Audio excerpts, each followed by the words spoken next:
The Freemasons Hall, on the corner of Dorcas and Ferraz Street, South Melbourne, or Emerald Hill, as it was originally named, has been the home of the Melbourne Camera Club since the club purchased the building in the late 1970s.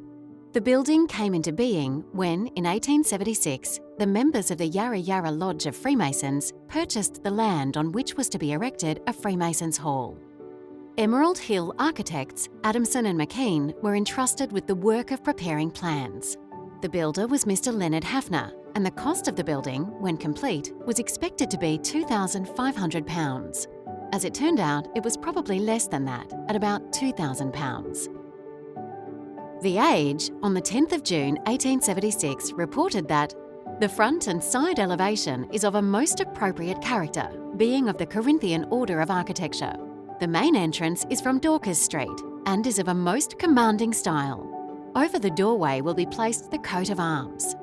Mystery has surrounded this amazing coat of arms. Whose coat of arms were they? Well, it turns out they are of the District Grand Lodge of Victoria, as 1876 was before the Grand Lodge of Victoria was united. The Latin words Audi, Vide, Tace, inscribed below, translates as hear, see, be silent. Moving inside the building, the supper room, committee rooms, anteroom and offices are entered via the main door. The supper room, now used as a photographic studio, could seat about 100 guests. Other rooms are used as a darkroom, kitchen and storage. It took only a few years for Yarra Yarra Lodge to lose the building due to financial difficulties. However, they reacquired it again in 1910. Only to stop meeting there again by 1925.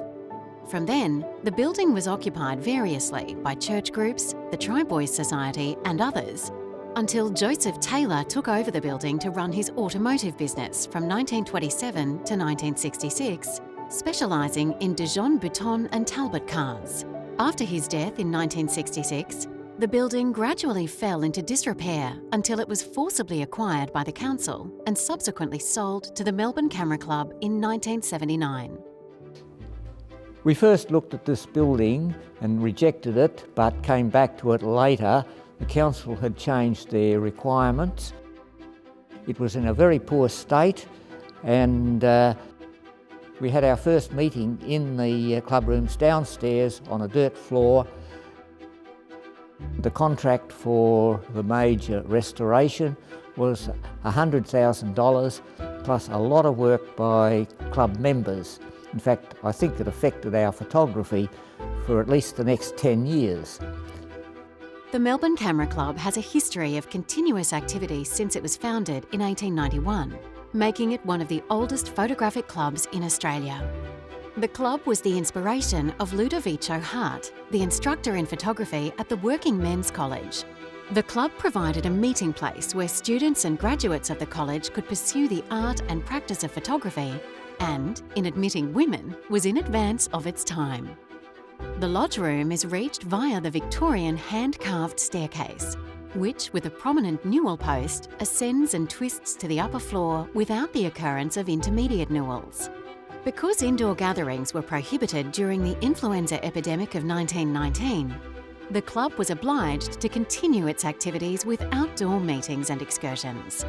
As the college did not reopen after the epidemic, the Working Men's College Photographic Club changed its name to the Melbourne Camera Club and commenced operations at the YMCA building in the second half of 1919. This was the first of 13 moves in the next 60 years. The lodge room is now used as a gallery and meeting room. Its impressive covered ceiling with pilasters, with richly foliated caps and panels inlaid with marble, is largely intact. The club survived the Depression of the 1930s, but with a reduced membership and in a precarious financial position. Yet enthusiasm remained high, and much work of international standard was produced.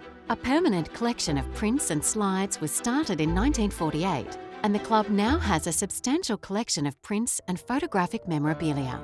The Melbourne Camera Club's been very fortunate in having an extensive archive collection, mostly relating to the photographers from the club, but we also have a collection from significant Australian photographers like Max Dupain, Harold Cazenau, Athol Smith, and even some photos of international significance, such as some from Lord Snowden and the very famous photograph of Winston Churchill by Karsh.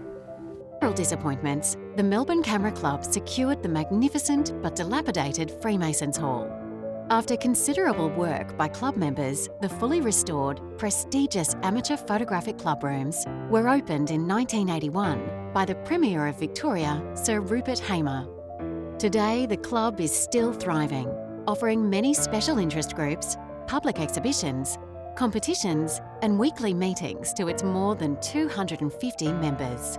Since 1876, this building has been successfully repurposed and continues to attract interest and engage with the local community.